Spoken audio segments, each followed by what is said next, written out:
রেকর্ডকৃত কোরআন তেলাওয়াত শুনলে কি তেলাওয়াতকারী ও শ্রবণকারী উভয় নেকি পাবে?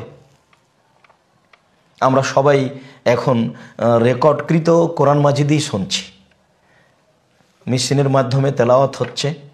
কোথায় তিনি তেলাওয়াত করেছেন? সৌদি আরবে, মিশরে, কুয়েতে, কাতারে।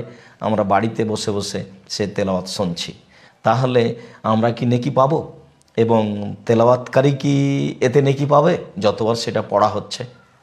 সম্মানিত দর্শক মণ্ডলী, আল্লাহ তাআলার রহমত দয়াকে সংকীর্ণভাবে দেখার কোনো সুযোগ নেই। রাসূল সাল্লাল্লাহু আলাইহি সাল্লাম যেখানে বলেছেন যে কোনো একটা ভালো কাজ যখন কেউ করে, সেই কাজটি পরে যত মানুষ করবে, সমস্ত মানুষ মিলে যত নেকি পাবে, যে লোকটা চালু করেছে সে লোকটা তত নেকি পাবে। যেমন রাসূল সাল্লাল্লাহু আলাইহি সাল্লাম যখন বলেছেন যে 3 শ্রেণীর নেকি রয়েছে যা মানুষ মরে যাওয়ার পরে পেতে থাকে।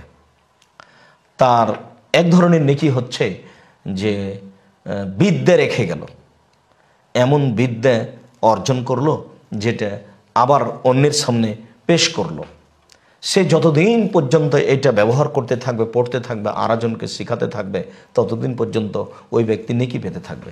আর ইলমিন ইনতাফাউ বিহি, এমন বিদ্যা যা দিয়ে উপকৃত হওয়া যায়। তাহলে যত মানুষ ওই বিদ্যা দ্বারা উপকৃত হবে, ওরা যত নেকি পাবে, ওই পরিমাণ নেকি যার পক্ষ থেকে এটা চলে আসছে সেও পাবে।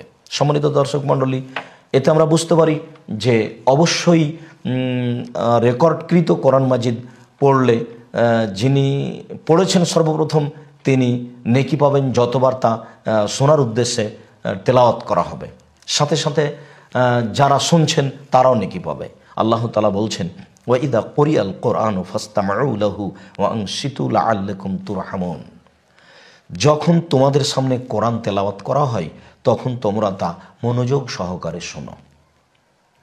ওয়া আনসিতু, আর তোমরা চুপ থাকো। চুপ থাকো মানে চুপ থেকে মনোযোগ সহকারে শোনো। লাআল্লাকুম তুরহামুন, তাহলে তোমাদের প্রতি দয়া করা হবে।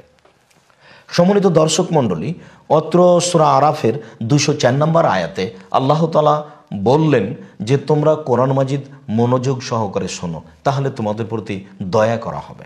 আমরা পৃথিবীর যেখানে, যেই স্থানে, যে কোনো মাধ্যমে কোরআন তেলাওয়াত শুনবো, আমরা তখন আল্লাহর পক্ষ থেকে দয়া পাবো, এ কথাই ঠিক।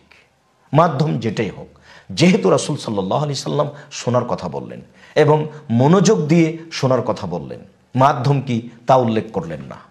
আল্লাহ তাআলা যেভাবে বলেছেন তাতে পৃথিবীর যে কোনো স্থানে, যে কোনো প্রান্ত থেকে, যে কোনো ব্যক্তির যে কোনো মাধ্যম দিয়ে আপনি যদি তেলাওয়াত শোনেন তাহলে আপনি নেকি পাবেন এবং আপনার প্রতি দয়া